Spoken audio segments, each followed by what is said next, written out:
Hello everyone, my name is Yalun. Together with my teammates Amira, Janvi, Lucas, and Pali, we are Group 5. Our presentation today will be on the question, is inequality too high in Singapore? Our presentation will be split into 7 parts. We'll begin with the introduction, followed by cause of inequality. The third part will be government strategies to reduce inequality. Our fourth part will be Gini coefficient, followed by comparison of Singapore with Denmark. And the sixth part will be limitation, and we will end off with a conclusion. With COVID-19 shedding light on the growing disparity between the rich and the poor, there is rising discontent among low-income households as income inequality is too high in Singapore. The government has been implementing measures to help reduce the burden for lower-income households. Despite their efforts, the measures taken seem to be insufficient. Within 10 years, between 2009 to 2019, the bottom 10% income of Singapore increased by only 240, while the top 10% income of Singapore increased by 4,792. This indicates the widening income gap between the rich and the poor. As Singapore becomes more and more affluent since its independence, income inequality has been rising consistently. There are many causes for Singapore's income inequality, but I will go in depth on 3 causes that my team feel are the most important. First, wage segregation entrenched in Singapore. Second, Singapore's policy of meritocracy. And third, regressive tax. As Singapore transits from a manufacturing-based economy to a knowledge-based economy, the demand for the type of labor shifted dramatically. High-skilled workers enjoy faster income growth because they can exploit more business and career opportunities. Meanwhile, jobs are less readily available for the unskilled laborers who struggle to climb the social ladder and are left behind, thus causing the income divide to widen. Next, Singapore adopts a policy of meritocracy, whereby people are rewarded based on their capabilities and their hard work. This affected the dynamics of Singapore's society and resulted in an overemphasis on academic achievements, causing education to become a dividing factor in income levels. Those who excel academically are likely to get higher paying jobs, while those who are less academically inclined tend to end up in low-skill industry and earn minimal income. From the figure, we can see that people with tertiary education occupy a significantly larger proportion of Singapore's income than the rest. Although this figure is based on data in 2001, the trend still exists today, with an even greater difference in proportion of income. Moving on, a regressive tax is a tax imposed in such a manner that the tax rate decreases as the income increases. Singapore's Goods and Service Tax, also commonly known as the GST, is an example of regressive tax. All consumers will have to pay the same amount of 7% GST on goods and services purchased from GST-registered businesses, regardless of their income levels. This results in a greater burden on lower-income households because GST takes up a more substantial portion of their total income as compared to higher-income households. Furthermore, GST is projected to increase from 7% to 9%, hence inequality will likely to worsen. Let's take a look at some of the government's approaches to reduce inequality and whether they work. Firstly, we have the progressive tax system for personal income. Singapore has relatively low personal income tax rates compared to other countries. Looking at the rates by IRAS, the bottom 10% of income earners need not pay anything for their first $20,000. Also, only 2% of the next $10,000 will be taxed. These rates allow the lower income groups to afford more of their income for consumption and savings. Let's then take a look at the top 10% of income earners. The top 10% has to pay $44,550 for the first $320,000, and any excess will be taxed 22%. This means the richer groups have to pay more taxes based on their income.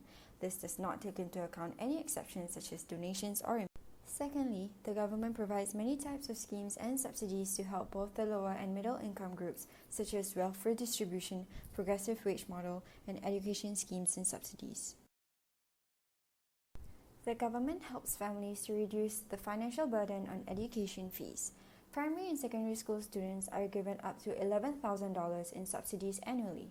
Additional financial assistance and schemes for both government and independent schools provide extra relief to eligible groups. For tertiary and pre-university students, student loans, financial assistance such as bursaries and subsidies are available. Such schemes and subsidies allow most children to afford education, including children from lower income groups who have been proven to show higher returns to society. Next, Singapore adopts the progressive wage model, a hybrid model with mandated salary floors currently implemented in 3 sectors: cleaning, security, and landscape. The PWM allows lower wage workers to improve on their skills so as to enhance productivity and take on higher salaries in the future. So, do you agree that PWM works, or do you believe that minimum wage is a better approach? Well, the answer isn't that simple. So far, we see that PWM in the 3 sectors have worked. According to Minister of Manpower Mrs. Josephine Teo, the last 5 years have seen a 30% increase in wage in the PWM sectors compared to the 21% wage of median workers. Due to Singapore's heavy reliance on foreign workers, minimum wage makes it hard to be implemented.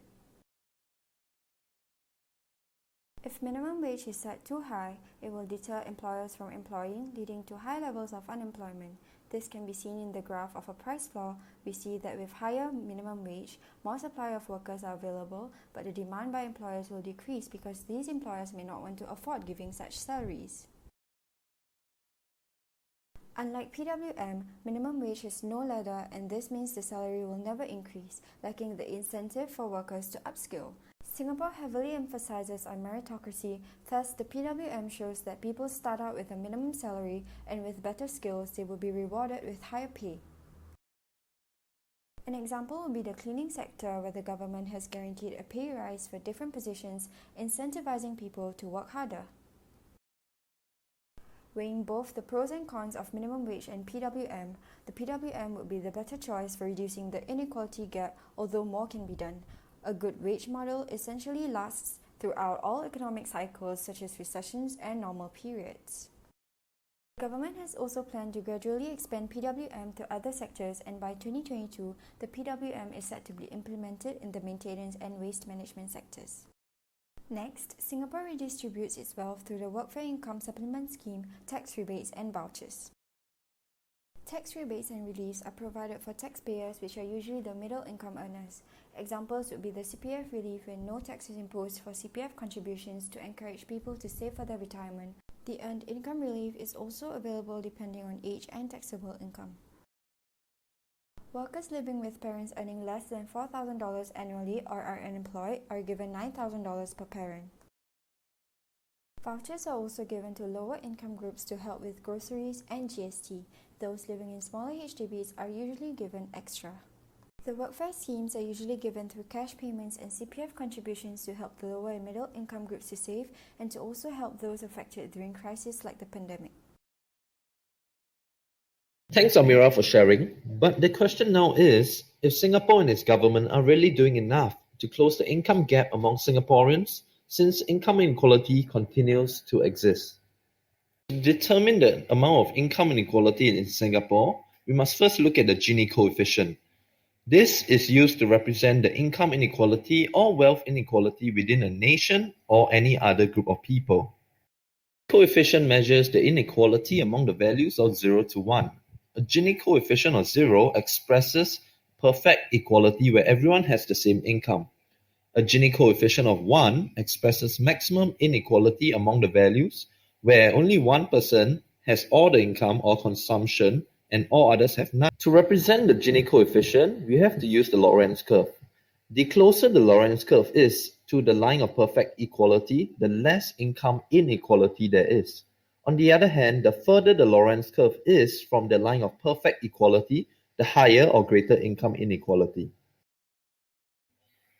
In the context of Singapore, within the past 10 years, Gini coefficient has actually decreased from 0.432 in 2012 to 0.398 in 2019. This shows a closing gap in terms of income inequality. There are, however, limitations of using the Gini coefficient, since the Gini coefficient measures the proportion or percentage of wage increase compared to actual dollars amount. So in this case, let's look at two people, person A and person B, where person A makes $10,000 and person B makes $100,000 a year. For a period of 10 years, let's say their salary grew by 3% per annum. But over time, the gap between their wage grew at an accelerated rate. After 10 years, person A's salary grew by $3,000, but person B's salary grew by $30,000. As you can see, there is a huge difference in terms of absolute income, which has an effect on their purchasing power. But according to the Gini coefficient, there is no change to income inequality as their rate of growth is the same. And this is how Singapore's Gini coefficient can be stable, even though absolute inequality is getting worse. Thank you, Lucas. I will now be going through the comparison of Singapore with Denmark. Singapore's inequality levels are too high when compared to other countries, in particular Denmark. Social spending and progressive taxation are key determining factors to reduce and keep inequality low, and Singapore's measures in this regard pale in comparison to Denmark. As a welfare state, Denmark spends more than 25% of their GDP on social spending, while Singapore only spends 8.2% of its GDP.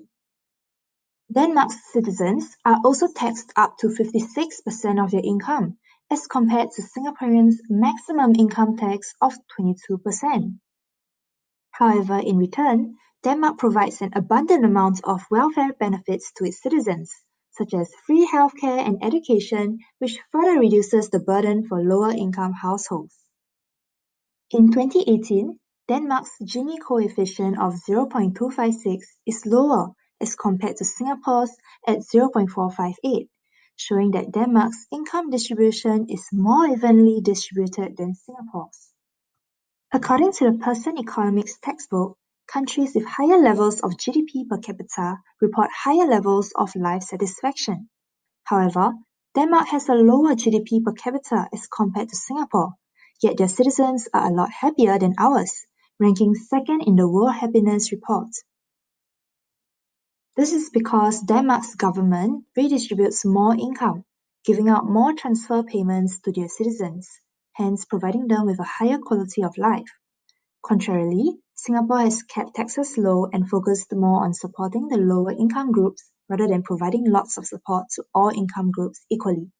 Singapore's high inequality levels are further evidenced by its ranking of 149 out of 157 countries in the Oxfam's commitment to reducing inequality index, while Denmark topped the list for having the lowest inequality levels. Given that fiscal policies are crucial factors in keeping income inequality low and making their citizens satisfied with their standard of living, Singapore's measures pales in comparison to Denmark's policies. As Singapore's inequality levels remain high, more can still be done to steer the country towards greater equality. Thank you, Jane-Lee, for sharing. However, we must be aware of the limitations in the way inequality is measured. Firstly, we have the Gini coefficient. The Gini coefficient does not take into account structural changes in the population, where such changes can significantly influence the economic inequality. Another limitation will be that the Gini coefficient does not capture interventions done by the government to decrease the inequality gap. Next, we have the data gathered. Indicators such as GDP per capita does not take into account the income distribution. Although the GDP per capita of a country may be very high, it might be due to a small percentage of the population earning relatively higher incomes than the majority. Secondly, some data used might be outdated, but we believe that such trends still exist since the system of meritocracy has not been abandoned and income inequality continues to grow. Despite government efforts to reduce the inequality gap in Singapore, there is still an increasing disparity between the rich and poor. This is due to the effects of wage segregation, the meritocracy policy, and the regressive tax. Hence, there is still room for improvement for the way Singapore's government tackled inequality.